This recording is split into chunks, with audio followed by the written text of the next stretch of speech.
It's November 2023 and I've headed to the south of France, to a walled city that for over 70 years was home to 7 popes.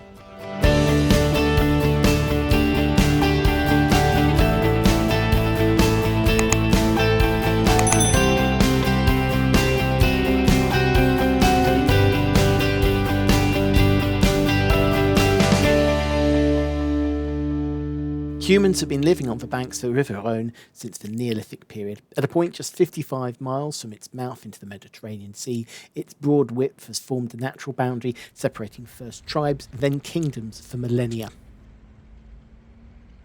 A city called Avignon is cited in the 6th century BCE, with a name meaning either City of Violent Winds, possibly in reference to the Mistral winds that blow through these parts, or more likely, Lord of the River.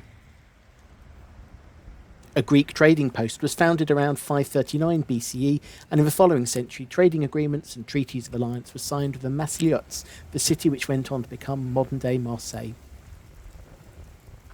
Fortified on a high rock overlooking the Rhône River, the Rocher de Dom, the city became the capital of the Cavares Gallic tribe, up until the tribe became Roman around 120 BCE.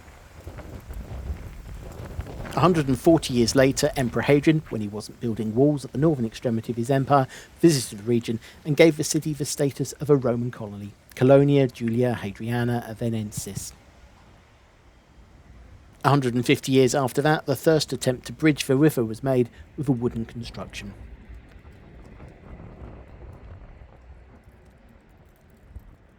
It's unknown exactly when Christianity came to the city, though there is evidence of a small community outside the walls around the same time as that first bridge. However, it had arrived in full force by the 29th of November 439, when the first Bishop of Avignon participated in a regional council.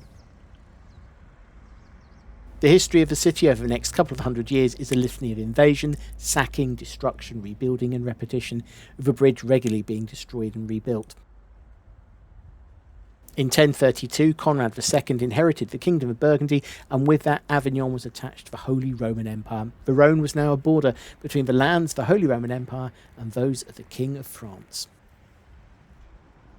In 1309, the city took on a much more important role as Pope Clement V decided to move his residence from Rome to Avignon and started a near 70-year period of the popes ruling from the city.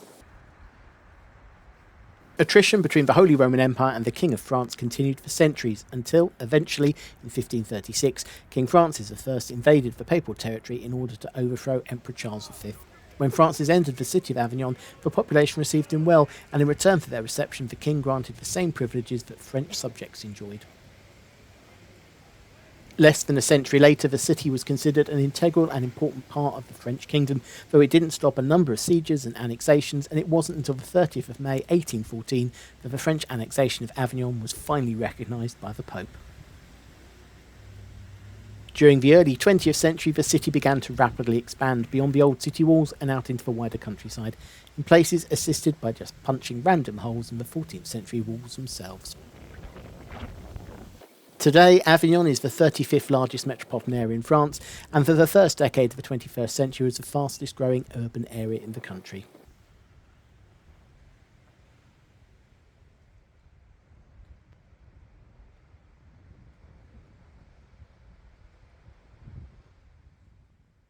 At the centre of the old town is the Place du Palais, which is overlooked by the towering edifices of the Palais des Papes, more resembling a fortress than a palace, the Cathedral Church of Notre-Dame, and above them the high mount of the Rocher de Dom, where their city first started.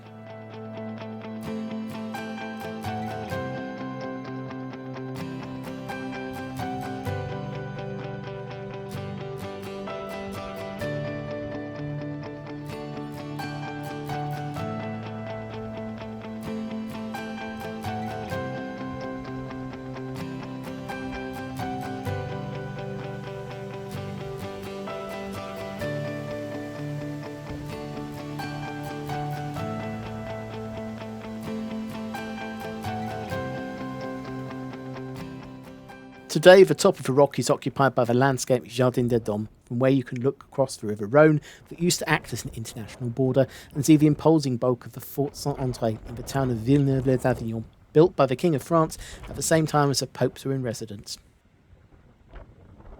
And slightly further downstream, the tower built by Philip the Fair, both for the same purpose of showing the popes the might of their kingdom. Below the gardens, the terraces merge into the city walls, and at the river's edge, the final remaining arches of the Pont d'Avignon. The gardens also provide an excellent viewpoint across and down onto the Cathédrale of Notre-Dame d'Avignon.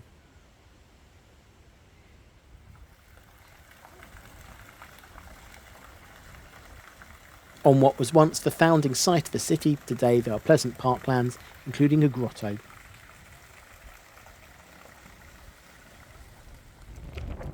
And from the wide terraces, views back towards the Papal Palace,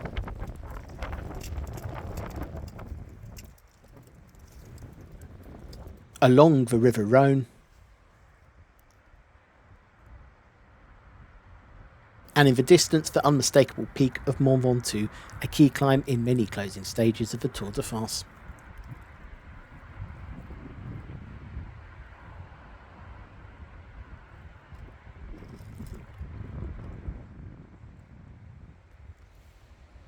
With an alarmingly mild autumn and the delayed onset of winter, even in late November the trees lining the river were still in their autumn colours. Though the mistral blowing through, many of the leaves would be gone within a few days.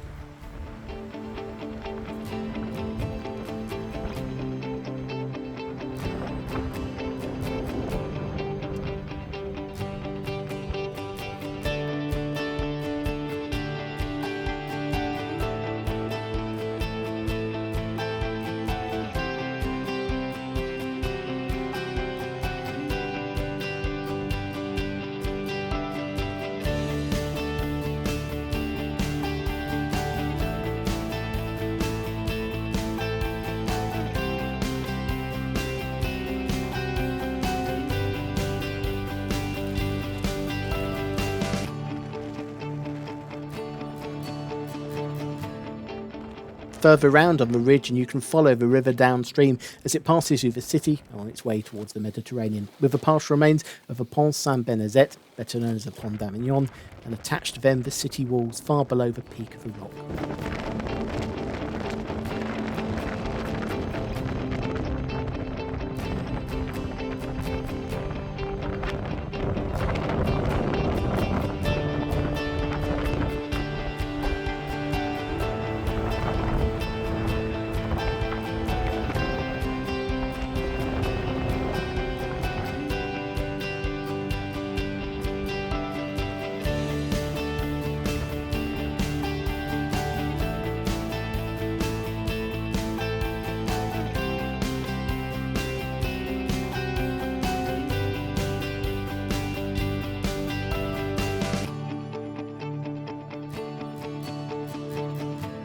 Cathédrale Notre-Dame d'Avignon sits at the bottom of the slope coming down from the Rocher des Doms.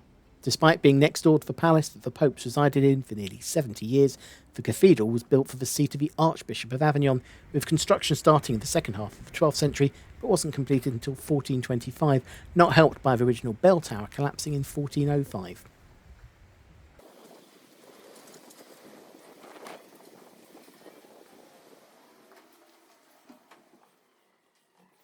The church was abandoned and allowed to deteriorate during the Revolution, but it was reconsecrated in 1822, listed as un monument historique in 1840, and in 1859 its most prominent feature, the gilded statue of the Virgin Mary, was added to the top of the bell tower.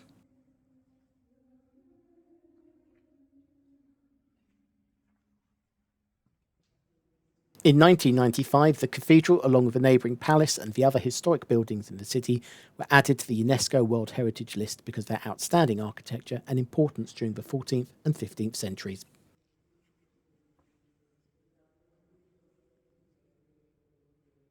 Upgrading 2 categories from an archbishop, you reach pope, and next door to the seat of the Archbishop of Avignon is the former seat of the popes, 7 full popes and 2 anti-popes, from 1309 until 1376 for the regular, and 1403 for the anti.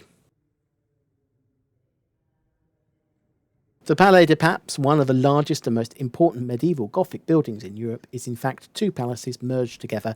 Nobody ever accused the medieval Catholic Church of living piously.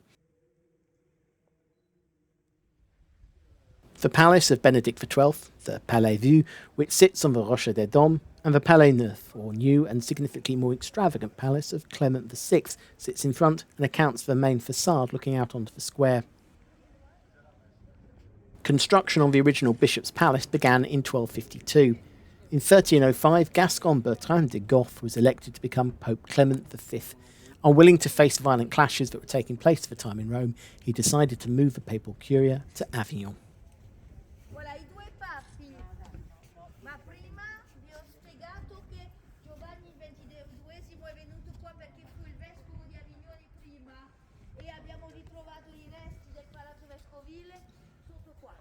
During his reign, he lived as a guest in the Dominican monastery, as did his successor, Pope John XXII. Benedict XII followed, and he began the reconstruction of the old bishop's palace, effectively demolishing and rebuilding it to convert it into a papal palace.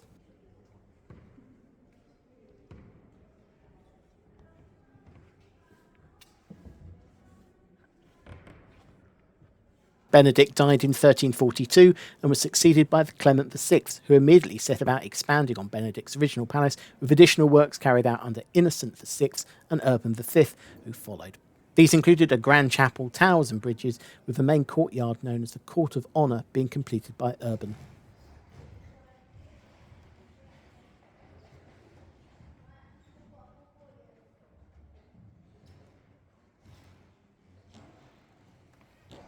Inside, richly decorated rooms, many with intricate frescoes, carved wood ceilings and large windows, helped to show how, for the 70 years the popes were here, most of the income of the Catholic Church went to its construction.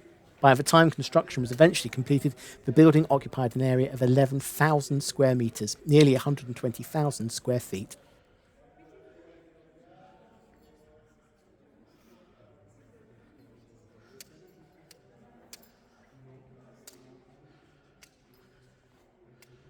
On the upper floor of the old palace is the Grand Tinel, one of the largest rooms in the complex and originally richly decorated with tapestries with ceilings painted blue with stars. This was the room that, during conclaves, the cardinals would meet in to elect a new pope.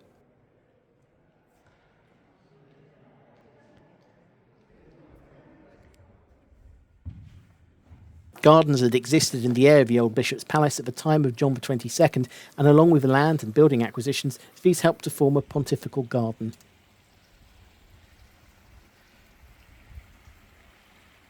The style and layout of the gardens changed a number of times, both during the Pope's reigns and following their departure from Avignon and subsequent uses of the building.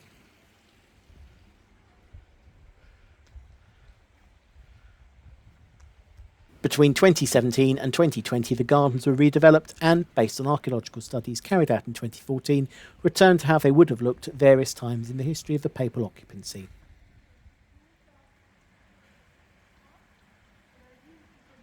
These include the Griffin Garden, named for the Griffin Fountain, which should have been the Pope's private garden,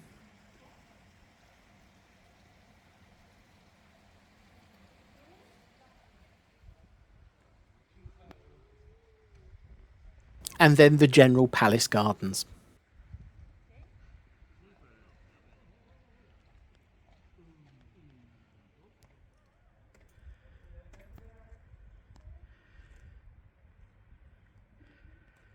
The general gardens were placed below the kitchens, providing supplies to feed the papal household.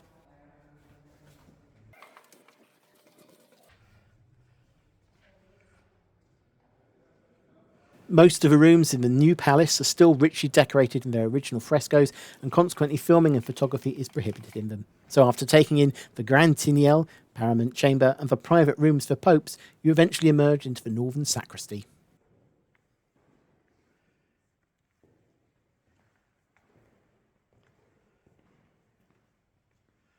And from there through into the Grande Chapelle, dedicated to Apostles Peter and Paul. At 52 metres long, 15 metres wide and 20 metres high, it's about as close to a cathedral as you can squeeze into a palace.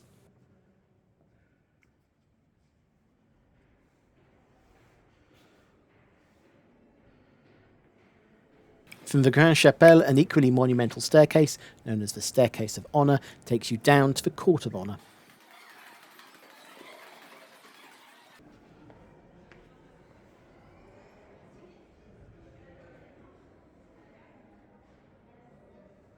And by a few more steps down into the Great Audience Hall, almost the same size as the chapel above, albeit with only an 11-metre high ceiling.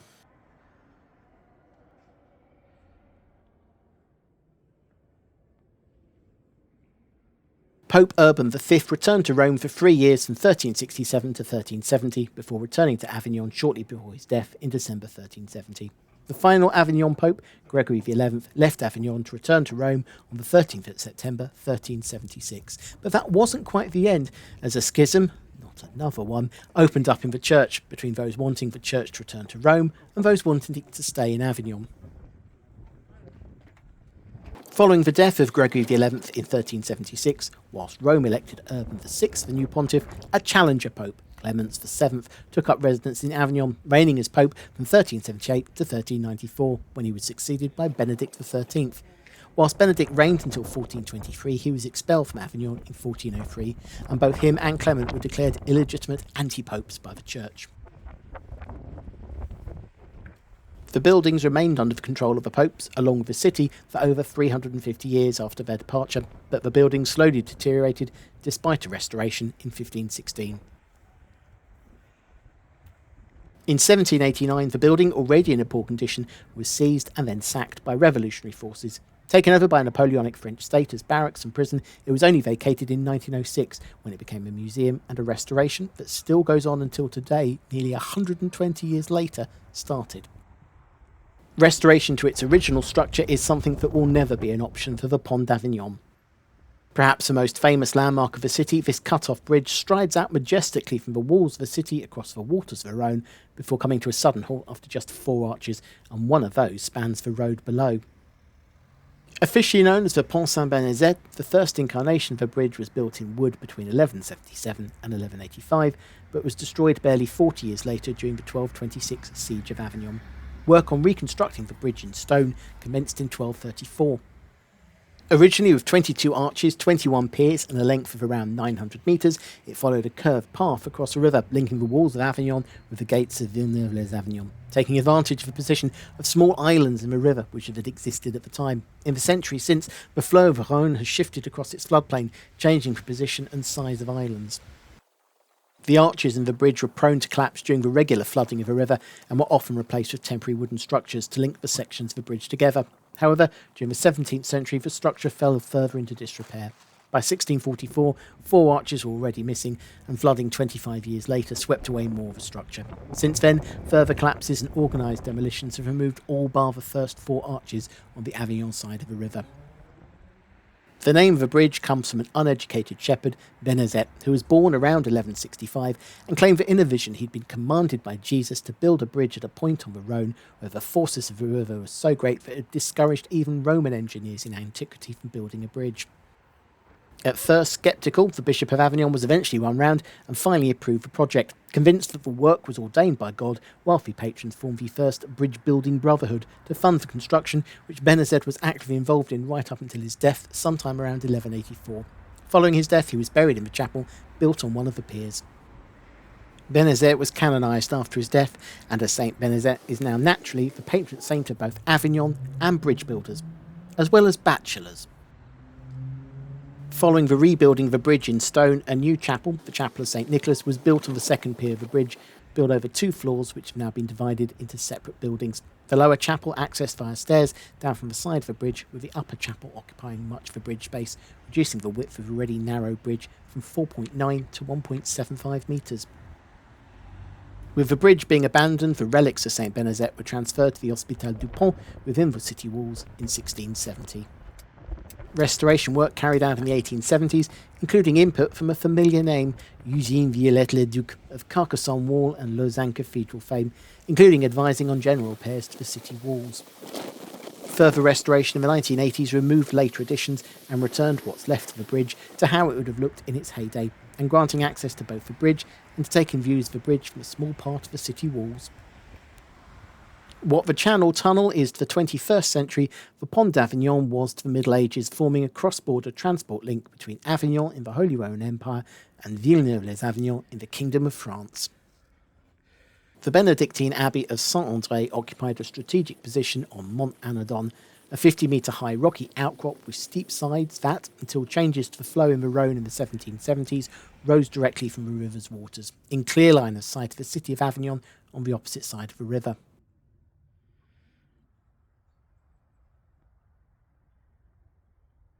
Originally founded at the end of the 10th century, the abbey possessed extensive property over a wide area of southern France. In 1290, Philip IV instructed his duke in the region to negotiate an agreement with the abbey to cooperate in the defence of the right bank of the Rhône. Signed in 1292, the treaty specified that Philip le Bel, Philip the Fair, could build a fortress with a permanent garrison next to the abbey and a castle by the river.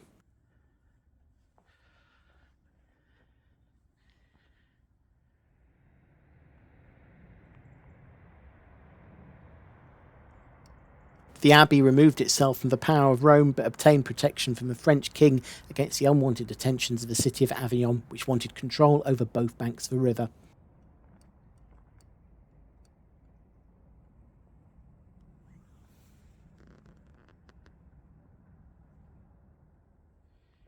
By 1302, fortifications had been built at the western end of the Pont Saint-Benazet, which lay less than a kilometre from the abbey, and by the middle of the century, the fortifications on the top of the mount had been built to enclose both the abbey and the garrison, creating Fort Saint-André, a very visible sign of the King of France, clearly seen from the popes in Avignon, busy constructing their own fortified palace in the city.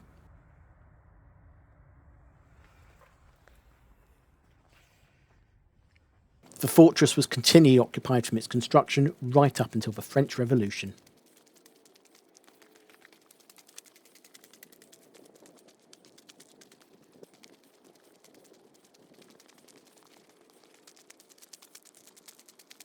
From its commanding position, the fort offers a 360-degree view over the river, the city and the surrounding countryside, though for much of the fort's existence that would have been marshland. In the distance and on a fine day, there are clear views across to Mont Ventoux.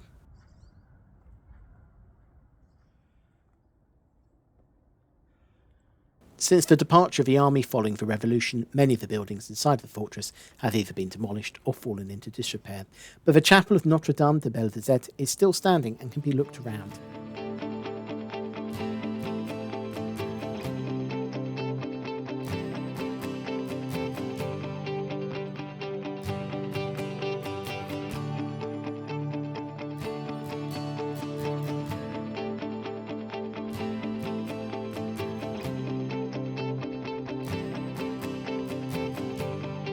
From the outside, the fort is dominated by the twin towers of the entrance gate, and slightly further along the ramparts, the Tour de Masques, or Tower of the Witches.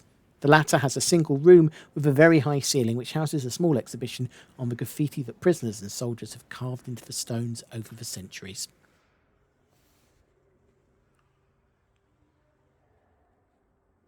A spiral staircase takes you up from ground level to the top of the tower and out onto the restored ramparts, running between the Tour de Masques and the entrance gateway.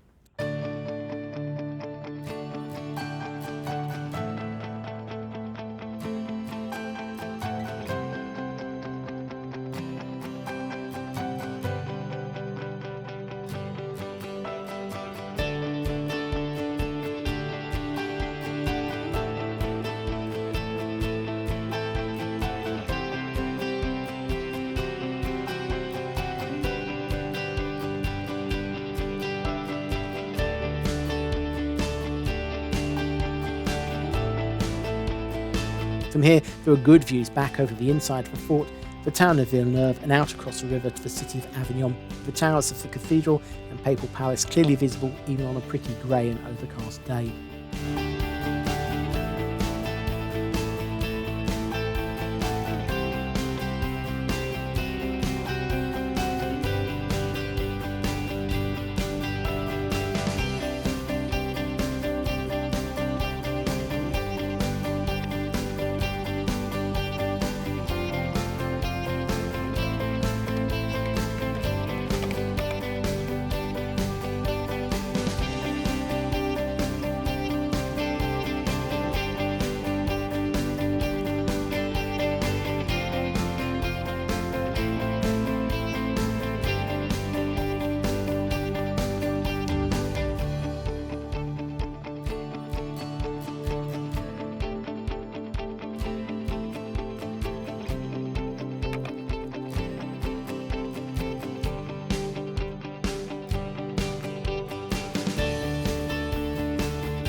The twin towers of the entrance gate are joined together inside by a building which houses yet more examples of ancient graffiti.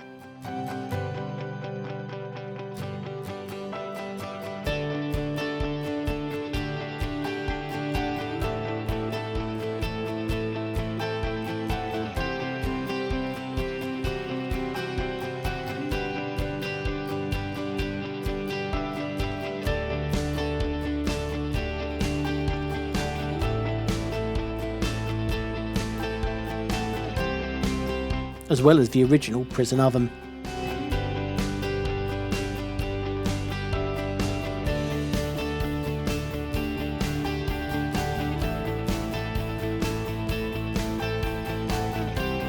And down on the ground floor of the towers were spaces for the official offices that the court required the local area to have.